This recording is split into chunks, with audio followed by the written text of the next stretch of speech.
Shalom saudara, selamat pagi, selamat berjumpa kembali. Gak kerasa kita sedang memasuki minggu yang pertama dalam bulan yang kelima, di mana nanti kita juga akan duduk sehidangan dengan Tuhan Yesus dalam perjamuan kudus. Memang waktu ini cepat berlalu saudara ya, hari demi hari, minggu, bulan. Dan sekarang kita sudah memasuki bulan kelima di dalam tahun dimensi yang baru ini. Sekali lagi saya mau ucapkan shalom.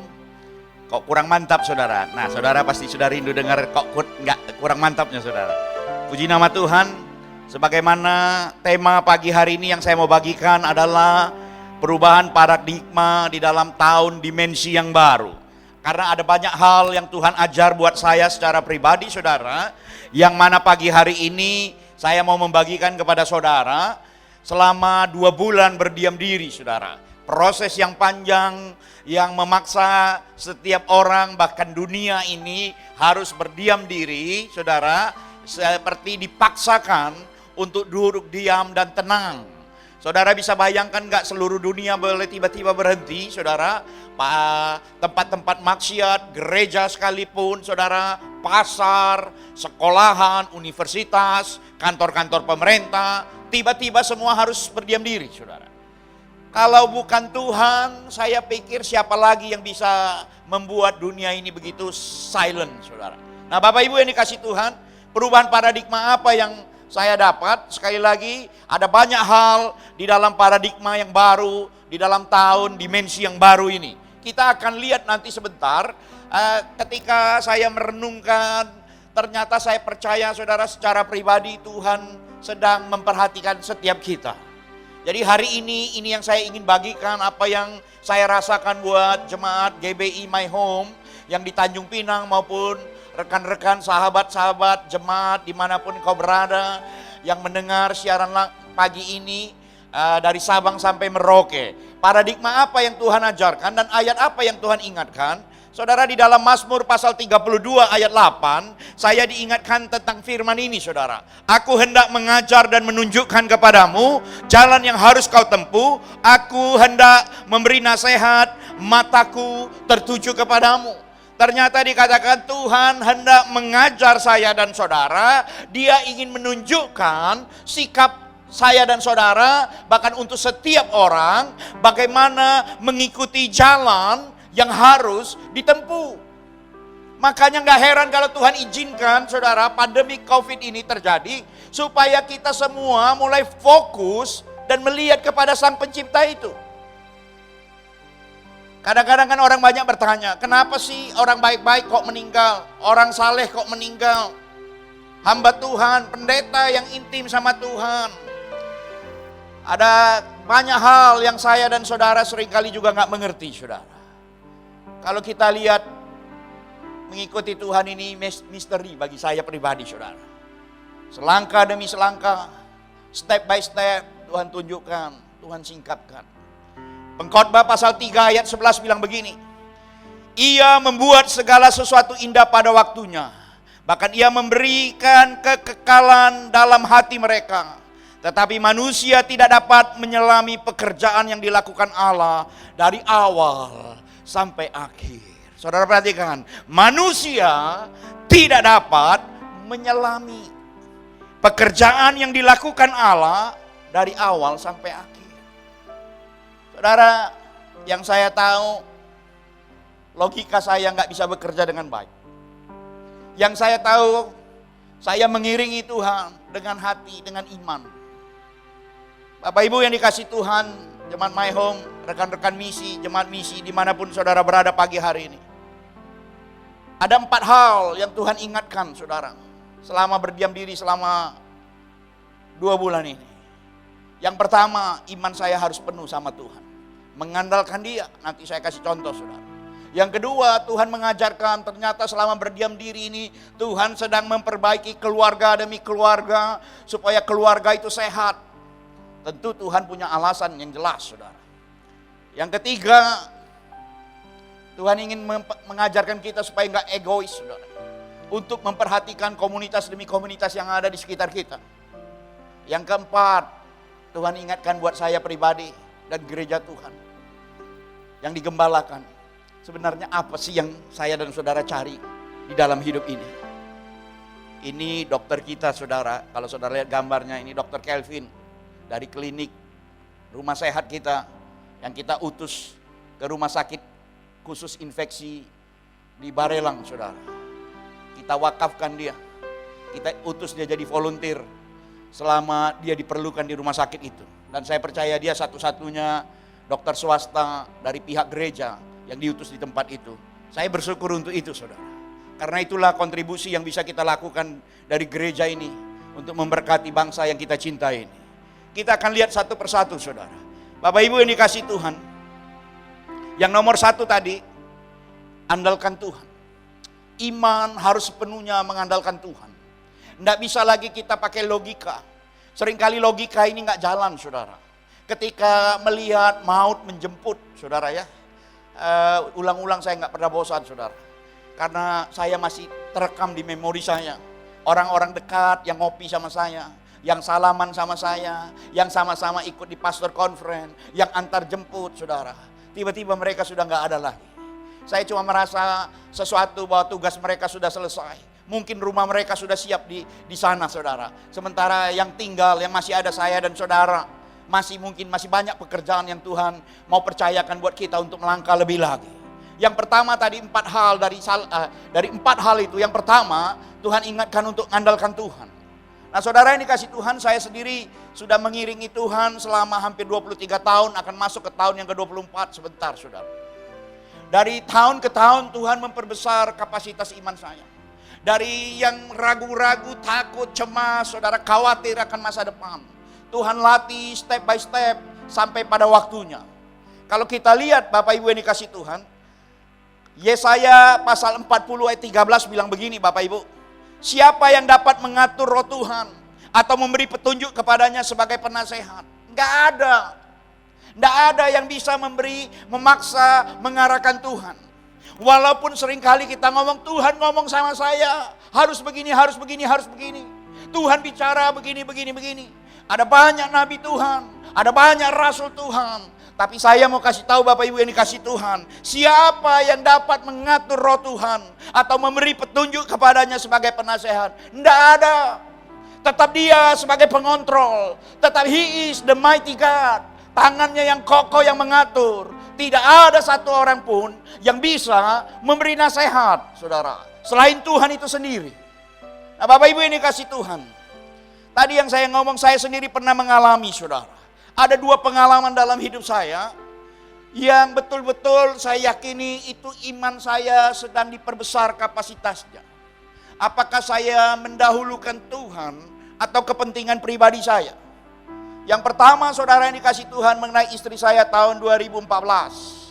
Dan 1 tahun kemudian anak saya yang kedua, saudara Caleb, 2015. Ada apa sih dengan mereka? Kenapa saya bisa bilang, oh itu waktu saya diperbesar kapasitas iman saya. Saudara, kalau saya berdoa untuk orang lain, saya yakin saudara. Karena kita mendoakan orang lain, karena kita nggak mengalami. Kita paksakan iman kita, kita ngomong sama orang lain, harus kamu punya iman, andalkan Tuhan, baca firman Tuhan. Tetapi ketika problematika, ketika pergumulan itu datang kepada kita sendiri, bagaimana sikap kita? Nah Bapak Ibu yang dikasih Tuhan, saya ingat betul saudara, hal yang mengagetkan Februari 2014. Ketika itu saya sedang di Malaysia saudara, melayani di gembala di gereja cabang kita, Subrayon Perak, yang dikatakan Pak Jody Gultom saudara. Dari sana tengah malam saya diantar pulang ke Kuala Lumpur, dan istri saya menyusul. Saya ingat itu Januari tanggal 26, masih ingat di memori saya. Dia dari Batam ke Johor, terus naik bus malam, kami ketemu pagi itu. Bertiga dengan gembala lokal di Kuala Lumpur, Pastor Winson. Kami menyetir ke Malaka. Karena saya ingin mengecek rekening yang lama sudah tutup, saudara, untuk di-on-kan kembali. Nah istri saya bilang, saya ikut ke Malaka sekalian karena saya pikir saya mau ngecek. Dia suka fitness saudara. Payudara saya agak terganggu, kenapa ya, kayak seperti dicucuk jarum dia bilang gitu. Saudara, kami masih ketawa-ketawa, masih makan pagi, masih sukacita. Antar dia ke dokter, tapi dokter satu keluar, panggil dokter yang lain, datang lagi. Dan tiba-tiba ketika sudah sampai waktunya konsultasi, dokter itu hanya bilang, this is cancer. Itu di rumah sakit mahkota, saudara. Kami nggak percaya. How do you know, dok? Dikasih lihat gambar ronsennya, kami langsung terdiam terduduk, saudara. Dan dokter tuh bilang, kalau kau mau hari ini kami akan biopsi. Tapi kalau itu betul cancer, saya rasa sugesti kami yang paling tepat adalah payudara itu diangkat. Istri saya spontan pegang payudaranya, saudara. Langsung kaget, saudara. Tanpa dia sadari dia menangis dengan berita yang seperti itu. Saya pun syok, kaget, saudara. Hari itu sepanjang hari sukacita kami hilang. Saya memutuskan untuk segera kembali ke Batam. Saya langsung dari Malaka diantar ke Johor, saudara. Kami mau naik ferry dari Setulang Laut, ternyata ketinggalan. Harus lewat Singapura. Waktu itu lagi ketat-ketat, kami diturunkan sama taksi, saudara. Disuruh charter taksi sendiri, baru berani bawa masuk ke Singapura. Saudara, dengan sedikit gundah gulana kami masuk ke Singapura. Langsung malam itu juga kami nyebrang ke Batam. Tidak banyak bicara, hanya meratap dan menangis. Keesokan harinya setelah kumpul data, berangkat ke Singapura. Cek lagi, saudara. Kali ini di Mount Elizabeth. Dan ketemu dokter, konsultasi, gambarnya dia keluarkan, dia cuma bilang, this is cancer. Kami bilang, bagaimana dokter tahu? How do you know, dokter? Cuma lihat gambar begini terus, gampang aja dokter simpulkan itu. Dengan enteng dia bilang, saya sudah puluhan tahun menghandle barang seperti ini. Dengan melihat, dengan meraba, lihat gambar, saya sudah tahu, this is cancer. Hati kami hancur, saudara. Kami bergumul. Saudara yang dikasih Tuhan, betul-betul kami mempertaruhkan iman kami. Minta Tuhan campur tangan. Karena istri saya akan dibiopsi dan habis itu hasilnya akan dilaporkan. Sementara saya waktu itu sudah berangkat, saudara. Dengan berat hati saya harus tinggalkan istri saya. Dan saya katakan saya harus berangkat karena kami ada waktu itu 8 orang, saudara. Ada satu trip khusus ke pertaniannya Israel. Untuk melihat, saudara, teknologi pengairan dan teknologi cocok tanam yang akan dikembangkan waktu itu, saudara ya. Dengan pergumulan saya ingat betul di kamar hotel saya cuma tunggak-tunggik, Tuhan kalau boleh Tuhan bikinlah mujizat Tuhan. Saya tidak pernah minta-minta dan saya tidak pernah ngemis-ngemis sama Tuhan untuk hal-hal yang pribadi. Tapi kali ini untuk orang yang saya kasihi, saya hancur hati, saudara. Untuk orang lain saya berani minta. Pergumulan orang lain saya berani doakan. Tapi pergumulan kami sendiri jarang yang saya doakan. Karena bagi saya selalu percaya ketika saya mendoakan orang lain, Tuhan juga mendengar apa yang menjadi kebutuhan saya. Tapi kali ini saudara saya meratap, Tuhan tolong campur tangan untuk pemulihan istri saya. Nah saudara, ketika saya masih di Israel, istri saya telepon saya tambah berdebar. Ternyata dia hanya memberitahu, rumah sakit sudah telepon aku. Tetapi aku gak berani angkat telepon. Karena aku takut beritanya gak baik. Waduh, saya juga bergumul. Terus apa rencanamu? Saya rencana mau minta tolong orang lain yang menelpon. Orang lain yang pernah sembuh dari cancer supaya dia yang tanya dokter itu karena dia yang rekomendasi dokter itu. Oh boleh. Tetapi saudara tahu, tiba-tiba seperti perasaan saya waktu itu klik gitu, saudara. Dan saya merasakan ada damai sejahtera turun. Terus saya bilang, kayaknya kamu sembuh loh. Hatiku kok tentram ya. Kalau itu sesuatu yang tidak baik, saya pikir hati ini juga gelisah. Kamu sembuh loh mami, kamu sembuh loh mami. Saya bilang gitu, saudara. Dan ketika dia suruh orang lain telepon, teleponnya gak diangkat sama rumah sakit, saudara. Karena klinik itu ada pasien yang lain mungkin sibuk. Jadi dia sambil cemas-cemas dia WhatsApp lagi. Tapi sudah ditelepon gak diangkat. Terus saya bilang, kamu sembuh, kamu sembuh. Dan ternyata betul, saudara. Beberapa waktu kemudian ditelepon dari rumah sakit dikatakan, oh itu tidak apa-apa. Tidak ada sel kansernya. Hanya gland, hanya kelenjar. Wah kami bersyukur untuk itu, saudara. Karena sudah 2 rumah sakit melihat gambar, menganalisa. Dan dia bilang itu kanser. Dan saudara yang tahu, saudara yang dikasih Tuhan, kami gak mau juga ambil resiko terus, wow gitu. Istri saya tetap jaga makanan, saudara. Setiap tahun kami pergi periksa lagi ulang. Setiap tahun pergi periksa lagi ulang, saudara. Dan saudara tahu, dokter yang kami pergi periksa ulang, Di rumah sakit yang lain, lihat gambar, periksa lagi. Terus dia bilang apa? Saya rasa dulu itu salah analisa. Saudara bisa bayang? Kenapa kok bisa berani dia ngomong begitu, saudara? Ini sama-sama para ahlinya, saudara. Saya hanya percaya hanya Tuhan yang ajaib, yang sanggup mengangkatnya, saudara. Amin. Nah, saudara, itu melatih kapasitas iman saya untuk melihat hal-hal yang, tapi itu tidak lama, saudara. 1 tahun kemudian, saudara, saya ingat betul habis Chinese New Year, itu juga tahun lalu 2014 juga Chinese New Year. Ini anak saya sakit perut terus. Kami pikir dia stres karena dia mau ujian. Waktu itu dia SMA di Malaysia, saudara. Oh, mungkin terlalu banyak belajar, memikirkan, jadi banyak kambuh, saudara. Kami kasih makan obat mah, saudara. Ternyata ketika hari ke-8, ke-9, gembala dari Kuala Lumpur telepon, kolaps, nggak bisa bangun dari tempat tidur. Kami sudah antar dia ke rumah sakit. Saudara tahu, harusnya Jumat itu saya sudah di Bandung. Istri saya itu akan menyusul, ketemu kami di Jakarta hari Senin, karena hari Selasa kami akan pergi ke Kupang. Dan melayani terus sepanjang Pulau Timor sampai ke Timor Leste. Dan pulangnya saya akan terbang lewat Bali, terus ke Kuala Lumpur, saudara. Itu jadwalnya, saudara. Tapi saya sudah di Bandung, istri saya tengah malam harus naik ferry, saudara. Last ferry menuju ke Singapura, ambil taksi dari Singapura menuju terminal bus Johor, tengah malam sendirian. Sampai di Johor hampir pukul 11 malam, pukul 12 naik bus malam. Sampai di Kuala Lumpur jam 6, jam 7 dia sudah ada di rumah sakit.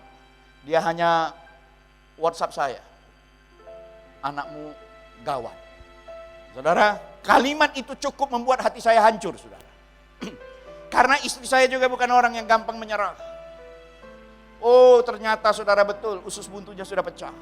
Dokter gak berani mengambil inisiatif untuk operasi karena sudah keracunan. Singkat cerita, saudara, itu bisa dioperasinya sekitar hari Senin siang, jam 2. Dihitung-hitung dari pecahnya, saudara, diperkirakan sudah hari yang ke-11, hari yang ke-12. Mungkin juga hari yang ke-13, kata dokter. Kami bergumul terus, saudara. Tapi puji Tuhan, setelah dioperasi dia memang gak sadar beberapa hari, saudara. Dan hari berikutnya 2 hari, 3 hari kemudian dia bisa sembuh, saudara, bisa bangun.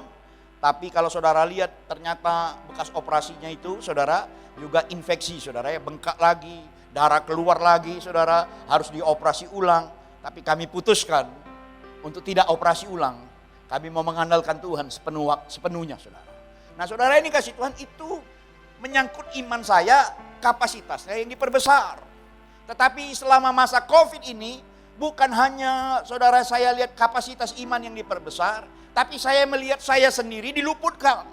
Karena saya merasa saya diluputkan, itu memacu iman saya itu, betul-betul saya tahu betul harus mengandalkan Tuhan 100% bahkan lebih, saudara. Jadi Tuhan ingatkan di masa-masa seperti ini, andalkan Tuhan sepenuh waktu. Yang kedua, saudara, yang Tuhan ajar apa, saudara? Tuhan ingatkan soal keluarga yang sehat, hubungan yang sehat, saudara. Bapak Ibu yang dikasih Tuhan, hari-hari ini, selama masa pandemi ini banyak waktu suami, istri, dan anak-anak, saudara. Saya yang biasa traveling, yang kurang lebih sebulan hanya 8 hari di rumah, saudara. Sampai 10 hari. Hari-hari ini harus 2 bulan, saudara, di rumah. Sepertinya waktu-waktu yang habis bulan-bulan, tahun-tahun yang lalu diganti, saudara. Hubungan siang malam kemana-mana, ke kiri ke kanan berdua. Bicara berdua, diskusi berdua. Saudara, Tuhan ingatkan bahwa keluarga itu harus sehat. Kenapa, saudara? Karena lembaga yang pertama yang Tuhan bangun, saudara, ada 2 lembaga, saudara. Di perjanjian lama, lembaga yang pertama yang Tuhan bangun adalah lembaga keluarga. Makanya kitab Yohanes dimulai apa, saudara? Perjamuan di Kana. Tuhan membuat mujizat di satu perkawinan. Lembaga yang kedua yang Tuhan bangun yaitu gereja, saudara. Di atas batu karang ini aku akan mendirikan gereja. Nah, Tuhan ingatkan, saudara, hubungan keluarga ini bagaimana? Bagaimana hubungan saudara suami dan istri? Ini waktunya, saudara, untuk kembali kepada keluarga. Kita nggak bisa macam-macam lagi. Inilah komunitas terdekat yang saling memperhatikan dan saling menjaga. Bagaimana iman anak-anakmu? Bagaimana hubungan suami istri, anak dan orang tua dan anak, saudara. Bapak Ibu yang dikasih Tuhan. Pengkhotbah pasal 9 ayat 9 bilang begini. Nikmatilah hidup dengan istri yang kau kasihi seumur hidupmu yang sia-sia. Saudara, kalau dalam bahasa aslinya yang sia-sia itu artinya yang singkat. Hidupilah, dikatakan nikmatilah hidup dengan istri yang kau kasihi seumur hidupmu dengan waktu yang singkat ini. Kira-kira gitu. Yang dikaruniakan Tuhan kepadamu di bawah matahari. Karena itulah bagian dalam hidup dan dalam dikatakan usaha yang engkau lakukan dengan jerih payah di bawah matahari. Tuhan ingatkan bagi Bapak Ibu yang sudah berkeluarga, bagaimana dengan pasangan hidup. Saudara yang dikasih Tuhan, saya sudah menikah memasuki tahun yang ke-28. Wih, lancar-lancar aja Pak Irwan. Lancar. Tentu penuh pergumulan juga saudara. Senggol kiri, senggol kanan juga. Terus orang bertanya, Bapak kok bisa ya menghandle banyak begitu lembaga, memimpin banyak organisasi. Kok masih bisa, semua bisa diatur? Saya bilang bisa diatur. Ada enggak masalah-masalah yang berat yang Bapak hadapi di kantor, di gereja? Saya bilang ada, banyak. Terus Bapak bisa atasi, belum lagi masalah di rumah. Oh iya, saya bisa atasi. Gimana caranya Pak? Gampang aja. Setiap kali saya punya masalah yang berat di kantor, di STT, di gereja, di lapangan, sudah di lembaga yang lain. Saya bilang saya selalu buka dompet saya. Saya akan lihat gambar istri saya. Sambil lihat gambarnya saya akan geleng-geleng kepala. 25 tahun pun, 26 tahun pun aku hidup sama kau, aku tahan. Apalagi urusan yang ini. Nah, kira-kira begitu. Minta maaf dulu Bu Nana, untung dia nggak di sini saudara. Nah saudara ini kasih Tuhan, bercanda sedikit supaya nggak kaku. Saudara ini kasih Tuhan, hari-hari ini Tuhan ingatkan hubungan suami istri. Istri hormati suami, suami kasih istri. Bukan hanya itu saja yang diingatkan saudara, keluarga yang sehat apalagi. Makanya nanti saudara, mulai minggu depan kita ada program keluarga sehat. Saudara, setiap hari Kamis di YouTube channel GBI My Home saudara. Pakar keluarga Pak Jarod akan membagi 8 seri setiap minggu pukul 7.30. Saudara, bukan hanya istri, hubungan suami istri saudara. Tapi juga bagaimana dengan anak-anak saudara. Yohanes satu kali mencatat begini saudara. Bagiku tidak ada sukacita yang lebih besar daripada mendengar bahwa anak-anakku hidup dalam kebenaran. Sebagai orang tua, tidak ada sukacita yang lebih lagi saudara. Selain melihat anak-anaknya takut akan Tuhan. Saudara boleh bangga anakmu jadi dokter, jadi insinyur, jadi profesor sekalipun. Tapi kalau imannya hilang dan dia tidak bertumbuh dalam Tuhan, itu namanya sia-sia. Catat itu saudara. Jangan engkau bangga bisa sekolahkan anak sekolah tinggi, sekolah jauh, begini begitu juara. Wow. Kadang-kadang juara hanya menjadi kesukaannya orang tua saja saudara. Yang benar itu anak-anak itu harus bertumbuh takut akan Tuhan. Kalau dia takut akan Tuhan, yang lain itu bonus saudara. Kedudukan, jabatan, posisi, sarjana, gelar. Itu hanya bonus. Bapak Ibu yang dikasih Tuhan. Makanya selama masa Covid ini perbaiki hubunganmu. Suami istri perbaiki hubunganmu. Orang tua anak perbaiki hubunganmu. Saudara ingat kitab Maleki bilang apa? Jangan sampai aku datang memukul bumi. Karena engkau gak dapat mendidik anak-anakmu. Perhatikan keluarga. Bapak Ibu yang dikasih Tuhan. Yang ketiga. Yang harus diperhatikan apa saudara? Kebersamaan dalam lingkungan, sense of community saudara. Komunitas kita, perhatikan komunitas. Care kita dengan lingkungan hari-hari ini bagaimana. Setiap kali lihat sesuatu saudara berita, hati ini hancur. Kalau saudara perhatikan ada banyak hal. Makanya kita juga mau berbagi sama tetangga kita. Kita mau berbagi saudara sama orang-orang yang kekurangan. Dari mimbar ini juga saya mau umumkan untuk penduduk di Tanjung Pinang. Kalau engkau mengalami masalah kesulitan akan makanan, bahan-bahan makanan, engkau boleh menghubungi sekretariat. Ada cukup bahan makanan yang kami mau bagikan untuk orang-orang yang memerlukan. Tapi jangan saudara salah gunakan untuk keuntungan pribadi saudara. Setiap saudara yang kekurangan, mengalami masalah, perlu bahan-bahan makanan, hubungi sekretariat kami. Dari gereja manapun juga, dari agama apapun juga. Bapak Ibu yang dikasih Tuhan. Matius pasal 14 ayat 16. Satu kali ketika Yesus melayani, orang banyak berbondong-bondong datang dan hari sudah malam. Murid-muridnya bilang, apa guru? Bagaimana kalau kita suruh mereka pulang? Matius 14 ayat 16 mencatat dengan jelas. Tetapi Yesus berkata kepada mereka, tidak perlu mereka pergi. Kamu harus memberi mereka makan. Saudara dengar baik-baik, Bapak Ibu yang dikasih Tuhan. Memberi makan orang-orang yang membutuhkan, itu bagian dari firman Tuhan. Memberi makan untuk orang-orang yang membutuhkan, itu bagian dari firman Tuhan. Feeding the needy, saudara. Bapak Ibu yang dikasih Tuhan, Yesus sangat tertarik dengan makan dan memberi makan. Makanya ketika murid-murid mulai tercerai-berai dan kembali ke profesi mereka sebagai nelayan. Satu kali Yesus menampakkan diri. Saudara, kalau dalam minggu-minggu ini saudara, kalau 2000 tahun yang lalu, kira-kira Yesus itu juga sedang menampakkan diri sama murid-murid. Satu kali dia lihat murid-murid sedang menangkap ikan, saudara. Dia berteriak dari seberang. Kata Yesus kepada mereka, hai anak-anak, adakah kamu mempunyai lauk pauk? Yesus tahu betul mereka nggak punya makanan. Dan dikatakan apa? Jawab mereka, tidak ada. Saudara, memberi makan itu bagian dari firman Tuhan. Makanya kita terbeban untuk ikut ambil bagian memberi makan, saudara. Orang-orang yang memerlukan makanan. Bapak Ibu yang dikasih Tuhan, kalau kita lihat ada banyak berita, saudara, baik media cetak, media elektronik. Oh, sederet kisah pilu warga kelaparan di tengah pandemi. Saya ada klip beberapa, saudara. Dikatakan kelaparan saat wabah corona, attack, dipukuli massa karena curi 5 kilo beras. Sudah nggak tahan lagi, saudara, karena perut ini lapar.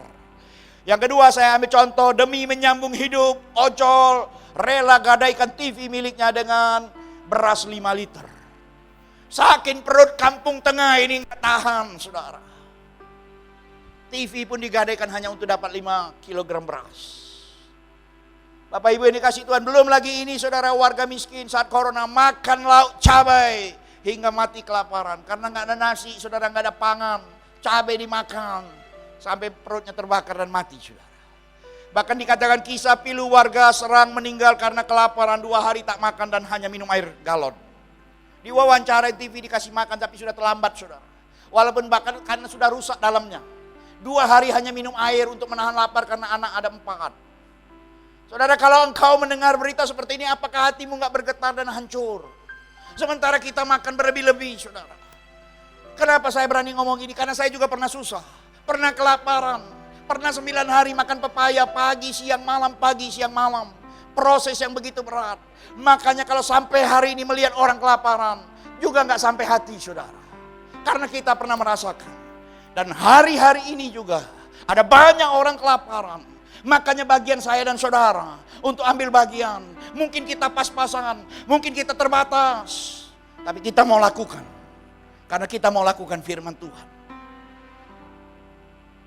Jangan sampai suatu kali nanti Yesus bilang, nyalah kamu pembuat kejahatan. Karena waktu aku lapar kamu gak kasih makan. Waktu aku haus kamu gak kasih minum. Terus kita bilang, kapan? Sebab ketika aku lapar kamu tidak memberi aku makan. Ketika aku haus, kamu tidak memberi aku minum. Ketika aku gak punya tompangan, kamu pun gak kasih aku tempat tinggal. Bapak Ibu yang dikasih Tuhan, makanya gereja ini akan terus bergerak, memberkati komunitas yang ada. Amin. Memberkati orang-orang yang membutuhkan, orang-orang yang kelaparan, pekerja-pekerja yang terdampak langsung karena corona ini. Mereka dirumahkan. Yang keempat yang Tuhan ingatkan apa, saudara? Apa sih sebenarnya tujuan hidup kita ini? Tuhan ingat, purpose of your life itu apa sebenarnya? Apa sih tujuan hidup kita ini sekarang? Engkau berusaha, engkau bekerja, engkau jadi bisnismen, engkau jadi pengusaha yang diberkati. Sebenarnya apa yang saudara dan saya cari hari-hari ini? Bapak Ibu yang dikasih Tuhan, mari kita periksa hidup kita sebenarnya apa sih yang kita cari? Tuhan, ini aku, utus aku. Murnikah? Melayani Tuhan memang sebagai panggilan atau sebagai pekerjaan. Bapak Ibu yang dikasih Tuhan, ini zaman yang sangat berbeda, saudara. Kalau saudara lihat beberapa waktu yang lalu ada breaking news 3-4 hari yang lalu, saudara. Dikatakan pertama kali di dalam sejarah dunia ini, for the first time ever, pertama kali selamanya di dalam dunia ini, the price of oil, harga minyak adalah nol, negatif. Minyak gak ada harga. Siapa mau beli silakan, gak usah beli, ambil saja tapi ganti ongkos angkutnya. Itu pun gak ada yang mau ambil, saudara. Dan saudara tahu foto satelit di mana kapal-kapal tanker itu parkir, saudara lihat. Yang merah-merah ini, itu semua kapal tanker seluruh dunia yang sedang parkir dengan full minyak di dalam bodi kapal itu. Dan sibuk menawarkan, kamu cukup ganti ongkos angkut kami ke sana. Itu pun tak ada yang mau beli. Kalau ini terjadi artinya apa, saudara? Krisis ekonomi itu akan terjadi di mana-mana. Terus sikap gereja apa? Apa yang bisa kita perbuat?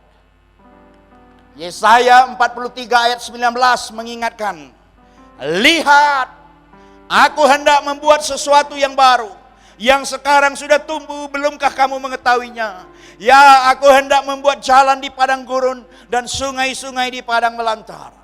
Tuhan sedang membuat jalan-jalan yang baru di padang gurun. Padang gurun gak perlu jalan, saudara. Di padang belantara gak perlu sungai-sungai. Tetapi Tuhan sedang membuat jalan. Supaya apa, saudara? Karena Tuhan sedang membuat sesuatu yang baru. Gereja juga harus siap, saudara. Konsep gereja selama ini juga berubah. 3 lagu cepat, 2 lagu lambat, persembahan firman Tuhan pasti akan berubah. Gereja-gereja yang pakai di gedung-gedung besar juga berubah. Hari-hari ini Tuhan sedang membuat satu perubahan yang luar biasa. Gereja harus siap. Saya nggak ngerti 3 bulan, 4 bulan ke depan kalau kondisi seperti ini. Tapi mulai dari sekarang kita harus mengerti. Tuhan sedang membuat sesuatu yang baru. Nah, Bapak Ibu ini kasih Tuhan. Buat apa lagi, saudara? Tujuan hidup kita. Saya berani percaya, Bapak Ibu yang dikasih Tuhan. Dulu kita hanya mendengar. Dulu hanya kita taunya dari kata orang. Dulu kita hanya tahu kesaksian dari si A, si B, si C. Tapi hari-hari ini semua kita bukan lagi dengar apa kata orang, tapi kita sendiri mengalaminya. Sama seperti Ayub katakan begini, hanya dari kata orang saja aku mendengar tentang engkau. Tetapi sekarang mataku tertuju sendiri memandang engkau. Dulu aku dengar hanya ngomongan orang, kesaksian si A, kesaksian si B. Tapi sejak zaman kasus pandemik ini terjadi, aku sendiri yang mengalami dan aku sendiri yang mendengar langsung. Tuhan sedang membuat proses yang panjang, perubahan paradigma dalam hidup saya dan hidup saudara. Bapak Ibu yang dikasih Tuhan. Satu kali janda Sarfat yang sedang mencari kayu bakar bertemu dengan Elia. Dia ketakutan karena makanannya akan habis. Cukup untuk 1 kali makan. Karena proses kelaparan, kekeringan yang membuat kelaparan yang berlarut-larut. Krisis ekonomi yang berlarut-larut. Sehingga dia hanya cukup 1 kali makan, dia dan anaknya. Dan kemudian dia bilang, kami pun siap-siap mati. Tetapi ketika dia bertemu dengan Elia, dia dilatih sesuatu yang gak masuk akal. Logikanya gak bekerja. Hanya iman dan hatinya yang berani melangkah. 1 Raja-Raja pasal 17, saudara. Elia bilang begini, waktu dia bilang kasih aku roti, bikin nanti kami makan akan mati. Kira-kira gitu, saudara. Terus Elia bilang apa? Janganlah takut, pulanglah. Buatlah seperti yang kau katakan. Tetapi buatlah terlebih dahulu bagiku sepotong roti bundar kecil daripadanya. Dan bawalah kepadaku. Kemudian barulah kau buat bagimu dan bagi anak. Elia bilang, kau buatlah seperti apa yang kau ngomong tadi. Tapi tolong, kasih aku dulu. Baru kau buat untukmu dan untuk anak. Kalau seandainya perempuan janda ini berpikiran picik, enak aja lu. Gua juga gak kenal kamu, datang-datang minta makan. Sorry, pintu rumahnya ditutup dan diusir, saudara. Mungkin dia akan mati dengan anaknya, saudara. Tetapi karena nalurinya, saudara, hatinya berbicara lain. Dia memberi di dalam kekurangannya. Dan hidupnya diperpanjang dan tidak pernah kelaparan. Jemaat GBI My Home dan jemaat-jemaat misi dimanapun saudara berada yang mendengar firman Tuhan. Memang kita semua sedang masuk masa-masa sulit. Tapi beranikah kita melakukan bagian apa yang diminta Tuhan terlebih dahulu? Baru kita pikirkan bagian kita. Kalau kita masih tetap punya iman, apa yang kita cari sebenarnya dalam hidup ini, mari kita lakukan sesuai dengan firman Tuhan. Dan kita akan melihat pertolongan Tuhan yang luar biasa itu. Bapak Ibu yang dikasih Tuhan, pagi hari ini sebelum kita masuk dalam perjamuan kudus, tidak ada sukacita yang besar selain melakukan firman Tuhan dalam keadaan terbatas. Saudara, online ini kan terbatas, tapi kan tetap harus melakukan firman Tuhan. Itu sukacita tersendiri. Gereja boleh menghubungi, berpikir bagaimana mengembalakan jemaat dalam waktu yang terbatas, dalam suasana yang terbatas. Itu sukacita tersendiri. Saudara, satu kali Tuhan Yesus memberi contoh. Ketika di bait Allah dia melihat seorang perempuan, dikatakan ada orang memberi persembahan, ada seorang perempuan, saudara, memberi 2 peser. Dia berkata begini, ia melihat juga seorang janda miskin memasukkan 2 peser ke dalam peti itu. Tuhan lihat dan Tuhan kasih contoh. Lihat ya, perempuan ini, janda ini memberi jauh lebih besar dari semua orang yang memberi. Orang lain memberi dari kelebihan, tapi dia memberi dari kekurangan. Saudara, mari kita lihat Tuhan yang besar. Bukan melihat masalah yang besar. Lihatlah Tuhan yang besar. Apapun yang bisa kita lakukan, melangkahlah dengan iman step by step. Supaya kita bisa lihat pertolongan Tuhan yang dahsyat itu. Bapak Ibu yang dikasih Tuhan. Saya tidak perpanjang firman Tuhan karena kita akan masuk dalam perjamuan kudus sebentar. Tapi ada satu cerita yang sangat menarik, saudara. Antonio Vieira Monteiro. Ini konglomerat CEO Bank Portugal, kalau Portugal atau Spanyol, saudara. Chairman of Santander Portugal, saudara. Mati kena corona 18 Maret 2020. Ini konglomerat mati karena corona. Tentu semua bersedih. Tetapi yang paling menggetarkan hati, statementnya menjadi mendunia adalah anaknya. Bikin tulisan, saudara. Dia bilang apa, saudara? Di Twitternya. Dia bilang, we are a millionaire family. Kami ini keluarga milioner. Tetapi, perhatikan saudara, ayah saya, but my father die alone. Dia bilang apa? Ayah saya mati sendiri dan sangat tersiksa, sesak napas tersiksa untuk mencari, saudara, yang sangat sederhana, udara yang gratis. Kayak ayam kena sembelih, saudara. Satu kali seorang hamba Tuhan kirim foto sama saya. Pak Irwan lihat orang yang mati kena corona seperti ayam kena potong. Saya nggak berani lihat, saudara, nggak sampai hati. Badannya jungkak-jungkik, tegang-tegang, saudara, kepalanya. Kenapa, saudara? Hanya berusaha untuk mencari udara, oksigen, saudara. Yang di paru-parunya kering, nggak ada lagi bisa bagaimana sedot. Jadi dia kelonjotan, saudara, seperti ayam kena sembelih. Jadi anak dari Antonio ini menulis apa, saudara? Kami ini keluarga milioner. Tapi ayah saya mati dalam kesesakan, dalam mencari udara yang gratis. Sementara uangnya banyak, tinggal di rumah. Nangkap, saudara? Mati dalam kesesakan hanya untuk mencari udara yang gratis, free oksigen, saudara. Cari napas. Sementara uangnya yang banyak tertinggal di rumah. Saudara yang dikasih Tuhan, biarlah dengan proses bencana ini, pandemik ini, kita melihat ke belakang, melihat sekarang, melihat ke depan, melihat diri kita. Sebenarnya apa yang saya dan saudara cari? Mari kita siapkan hati kita, saudara. Kita akan masuk ke dalam perjamuan kudus pagi hari ini. Sebelum kita masuk ke dalam perjamuan kudus, saya mau berdoa buat saudara, buat firman Tuhan. Supaya apa yang kita dengar pagi hari ini boleh menjadi rema di dalam kehidupan kita. Bapa Surgawi, hamba mau mengucap syukur untuk firman yang boleh kami dengar pagi hari ini.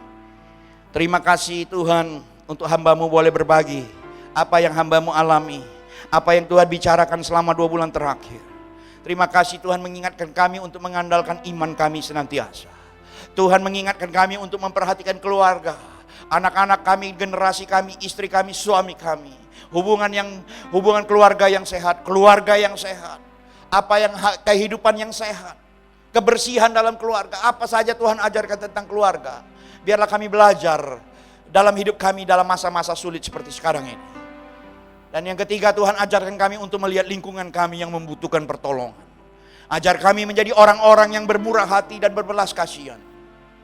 Dan yang keempat, terima kasih Tuhan mengingatkan apa sebenarnya yang kami cari. Semua yang free sudah Tuhan sediakan. Seringkali kami terlalu ngoyo, terlalu ngotot, terlalu menggebu-gebu hanya untuk mengumpulkan sesuatu yang fana, yang mati pun kami tidak bawa. Terima kasih untuk peringatan, terima kasih untuk teguran, terima kasih untuk firman yang boleh kami dengar pagi hari ini. Terima kasih Bapa, terima kasih. Oh Rabaya Shikara. Bapak Ibu yang dikasih Tuhan, mari ambil waktu sejenak. Siapkan roti dan anggur yang saudara sudah siapkan di rumah masing-masing.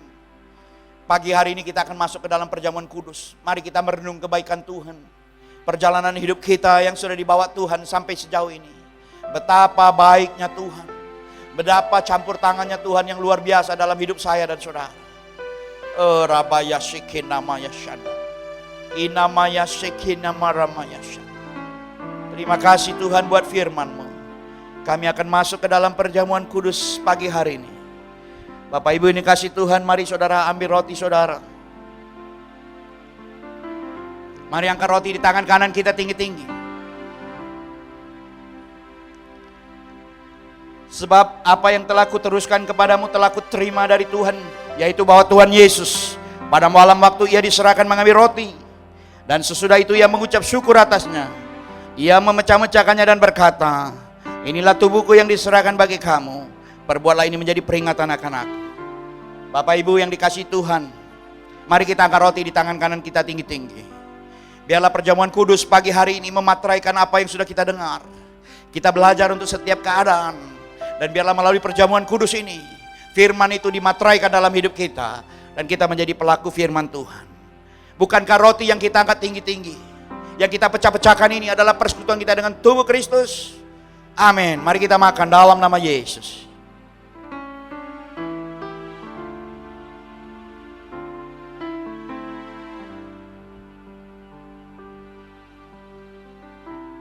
Mari kita ambil anggur saudara. Biarlah anggur ini juga memateraikan hidup kita. Biarlah segala bencana, segala kemalangan tidak akan menimpa hidup kita.